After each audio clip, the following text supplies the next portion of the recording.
नमस्कार मेरे साथियों, भवानी क्लासेज प्लेटफॉर्म पर आपका हार्दिक स्वागत एवं अभिनंदन करता हूँ। आशा करता हूँ कि आपकी तैयारी अच्छे से चल रही होगी। आज हम पढ़ने जा रहे हैं पशु परिसर भर्ती पार्ट बी का तीसरा टॉपिक, पशुओं में टीकाकरण। ठीक है, पहले हम पढ़ेंगे टीका होता क्या है, टीकाकरण क्या होता है, टीकाकरण करते समय क्या क्या सावधानियाँ रखनी चाहिए, टीके के कौन कौन से प्रकार होते हैं, फिर सभी पशुओं में कौन कौन से टीकाकरण होता है, इसके बारे में विस्तृत अध्ययन करेंगे। ठीक है, तो पहली परिभाषा आती है कि टीका क्या होता है। टीका वास्तव में मृत, कमजोर या निष्क्रिय सूक्ष्म रोगाणुओं अथवा उनके उत्पादों से तैयार किया गया एक पदार्थ होता है, मतलब एक जैविक उत्पाद होता है।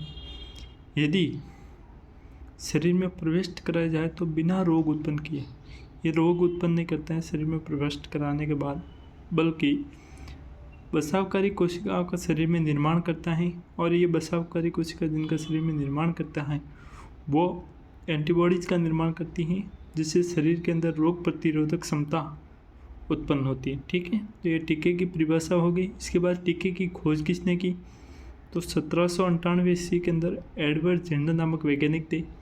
एडवर्ड जेनर ने 1798 ईस्वी में शीर्षक के टीके की सर्वप्रथम खोज की। उसके बाद हम परिभाषा पढ़ते हैं टीकाकरण की। तो टीकाकरण क्या होता है, तो शरीर में रोग कारकों का कृत्रिम रूप से यदि शरीर में प्रवेश करवा दिया जाए, रोग कारकों का शरीर में कृत्रिम रूप से प्रवेश करवाना ही टीकाकरण कहलाता है। टीकाकरण के अलग अलग रूट होते हैं, जिसमें इंटरमस्कुलर होता है, सबकट रूट होता है, इंटरडर्मल होता है, इंटरवीनस होते हैं। अब हम बात करने जा रहे हैं कि टीकाकरण करते समय कौन कौन सी हमें सावधानियां रखनी चाहिए, क्या क्या गलतियां नहीं करनी चाहिए, तो इसके बारे में विस्तृत अध्ययन करेंगे। पहला ध्यान रखना है कि कोल्ड चेन मेंटेन होना चाहिए, मतलब जो भी वैक्सीन आपको दी जाती है उसका टेम्परेचर अच्छे से मेंटेन करना चाहिए ताकि ख़राब ना हो वैक्सीन। टेम्परेचर वैक्सीन का लगभग 2 से 8 डिग्री सेंटीग्रेड टेम्परेचर होता है, तो इसको आइस पैक में रखना चाहिए। पहला, हर टीका लगाने से पहले उसका रूट का तरीका देखना चाहिए कि कौन सा टीका सबकट लगेगा, कौन सा टीका इंटरमस्कुलर लगेगा, तो उसके बारे में पहले अच्छे से देख लेना चाहिए। छोटे बच्चों में टीकाकरण करते समय आयु का ध्यान रखना चाहिए, मतलब किस आयु में उनका टीकाकरण, कौन सी वैक्सीन किस आयु में लगती है उसके बारे में विस्तृत जानकारी। कोई वैक्सीन 4 मंथ में लगती हैं, तो कोई वैक्सीन 7 मंथ में लगती है, इसके बारे में विस्तृत अध्ययन होना चाहिए। ठीक है, पशु में सबकट रूट की वैक्सीन करने के बाद हल्की मालिश करनी चाहिए, क्योंकि जैसे ही हम सबकट रूट लगाएंगे तो वो चमड़ी के अंदर एक्टिव हो जाती है, तो हल्की मालिश करनी चाहिए ताकि उनका फैलाव हो सके। बाद वैक्सीनेशन के समय हमेशा नई नीडल और नई सिरिंज का उपयोग करना चाहिए। ठीक है, इसके बाद बीमार पशु का टीकाकरण करने की बजाय बीमार पशु का टीकाकरण नहीं करना चाहिए। उसके बाद जो भी उप ट्रीटमेंट है उसका करना चाहिए, बल्कि जो शेष रहे पशु हैं उनका टीकाकरण करें। जो भी जेनेटिक रोगों का टीकाकरण करते समय ग्लोव्स हाथ में पहनने चाहिए। उसके बाद टीकाकरण के क्या क्या लाभ हैं, उन लाभों की बात करें तो जिस रोग का टीका है उस रोग से टीकाकरण करने के बजाय तो उस रोग से सुरक्षा मिल जाती है, शरीर के अंदर रोग प्रतिरोधक क्षमता बढ़ जाती है, पशु की उत्पादन क्षमता को बनाए रखने में भी उनका विशेष योगदान रहता है। पशुओं में जो भी होने वाली महामारी है उस महामारी के बचाव में भी टीकाकरण का विशेष रोल रहता है। जेनेटिक रोगों से बचाव करने पे भी टीकाकरण लाभदायक है। पशु के इलाज पर खर्च होने वाले आर्थिक नुकसान, पशु महामारी से पीड़ित हो जाता है तो इसके बारे में बहुत सारे पैसे खर्च होते हैं, तो उसके बचाव के लिए भी टीकाकरण जरूरी है। पशुजन्य और खाद्यजनित रोगों से मनुष्य का बचाव करने में भी टीकाकरण का विशेष योगदान है। ठीक है, उसके बाद हम बात करते हैं टीकाकरण के प्रकार। मृत एवं निष्क्रिय टीकाकरण, जिसे किल्ड या इनएक्टिव वैक्सीन कहते हैं। इस टीका निर्माण के समय भौतिक एवं रासायनिक तत्वों का प्रयोग करके रोगाणुओं को निष्क्रिय किया जाता है। जैसे रोगाणु निष्क्रिय हो जाते हैं तो उसकी रोगजन्य क्षमता तो नष्ट हो जाती है, परंतु जो रोग प्रतिरोधक क्षमता है वो बनी रहती है, तो इसे निष्क्रिय टीका कहेंगे। सजीव या तनुकृत टीके की बात करें तो इस टीका निर्माण हेतु सजीव रोग कारक को प्राकृतिक एवं प्रयोगशाला में संशोधित करके उनकी रोग कारक क्षमता को नष्ट किया जाता है। प्रयोगशाला में उनको संशोधन किया जाता है और जो रोग कारक क्षमता है, जो रोग उत्पन्न करने की क्षमता है, उसको नष्ट किया जाता है, जबकि जो रोग से बचाव की क्षमता है उसको बढ़ाया जाता है। ठीक है। इसके बाद में होता है पुनः संयोजित टीका या रिकॉम्बिनेट वैक्सीन। यह एक प्रकार का जैविक उत्पाद है। पुनः संयोजित डीएनए टेक्निकली का प्रयोग करके निष्क्रिय व शीघ्र टीकों की विशेषता इसमें विद्यमान होती है और यह आमतौर पर विद्युपतित प्रोटीन होते हैं। ठीक है।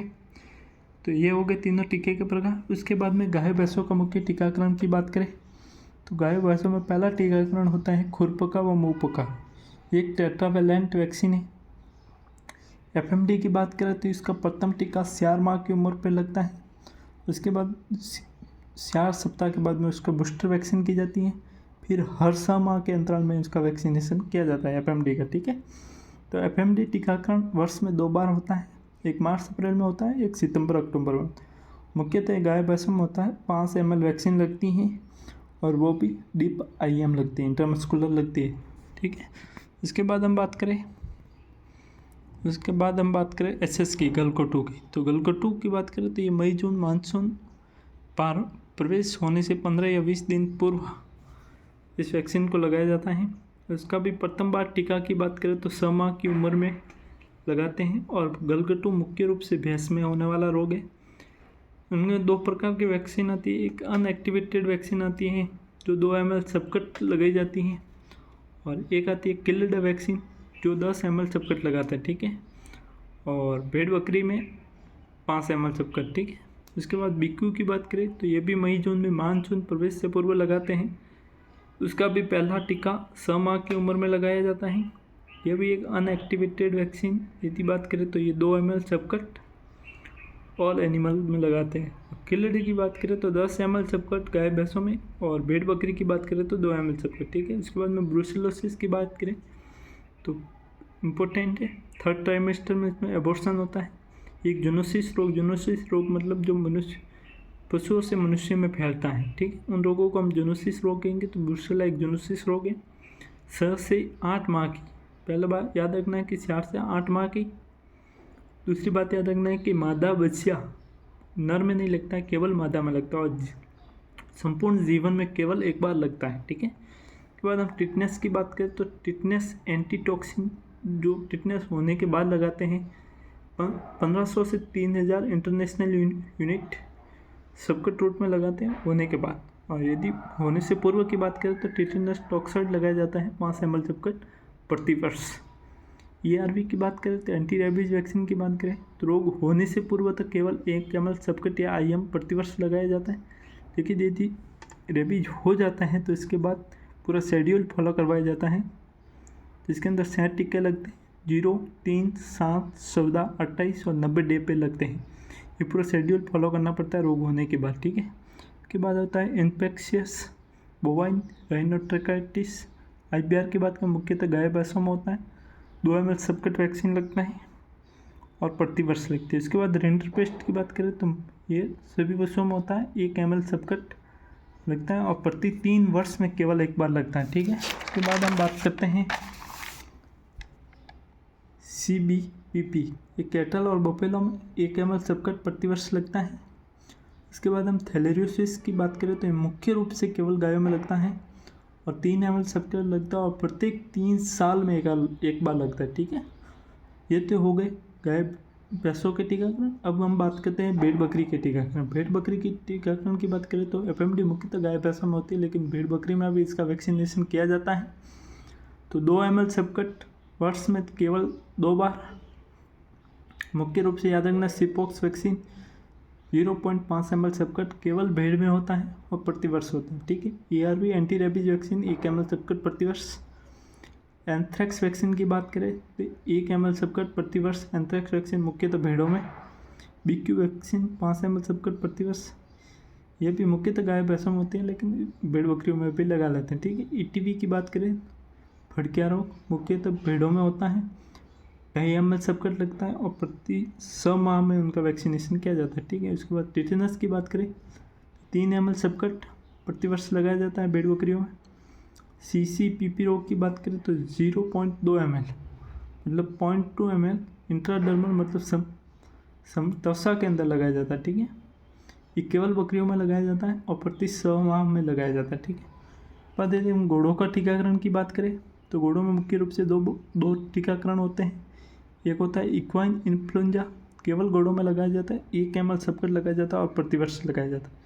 फिर बात करते हैं स्ट्रेंकल वैक्सीन की। ये 10 ml सबकट प्रतिवर्ष घोड़ों में लगाया जाता है। तो घोड़ों के 2 टीकाकरण महत्वपूर्ण याद रखना। उसके बाद सूअर की बात करें, सूअर में एक महत्वपूर्ण टीकाकरण होता है स्वाइन फीवर वैक्सीन।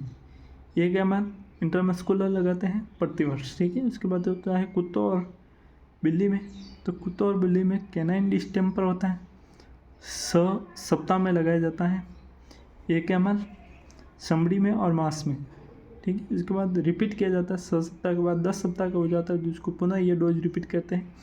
फिर प्रतिवर्ष ये डोज लगाए जाते हैं। उसके बाद कोरोना वायरस एंट्राइटिस की बात करें तो पहली बार 12 सप्ताह में लगाया जाता है 1 ml चमड़ी में और मांस में।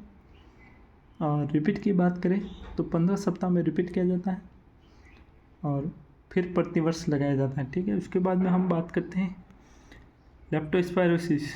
लेप्टोस्पायरोसिस प्रथम बार 8 से 12 सप्ताह में लगाया जाता है 1 ml सबकट या इंट्रामस्कुलर, ठीक है। उसके बाद सेकंड की बात करें तो 13 और 16 सप्ताह में उनको रिपीट किया जाता है और फिर उसके बाद प्रतिवर्ष लगाया जाता है। महत्वपूर्ण बात करें पारो वैक्सीन की। पारो वैक्सीन 8 से 12 सप्ताह के अंदर लगाई जाती है और 1 ml सबकट लगाते हैं, ठीक है।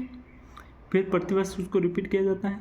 रेबीज़ की वैक्सीन की बात करें तो 4 से 6 मंथ के अंदर लगाई जाती है 1 ml इंट्रामस्कुलर। फिर बूस्टर की बात करें तो पहले लगाई उसके 6 महीने के बाद बूस्टर लगाई जाती है, फिर प्रतिवर्ष लगाया जाता है। तो ये हो गए कुत्ते और बिल्ली का टीकाकरण। उसके बाद मुर्गियों के टीकाकरण की बात करें, महत्वपूर्ण याद रखना मरेक्स डिजीज़ की बात करें तो जन्म के तुरंत बाद लगाया जाता है 0 से 1 दिन के बीच और इसको ड्रॉप के द्वारा लगाया जाता है, ड्रॉप के द्वारा दिया जाता है, ठीक है। एवन इंसेफेलाइटिस की बात करें तो 8 से 16 वीक की बात करें उसमें दिया जाता है और पानी में घोल कर देते हैं, ठीक है। इसके बाद में हाइड्रोपेरिकार्डियम सिंड्रोम की बात करें तो 7वें दिन ये वैक्सीन लगाई जाती है 0.2 ml सबकट। फिर फाउल पॉक्स की बात करें तो 4 से 6 वीक के अंदर ये वैक्सीन लगाई जाती है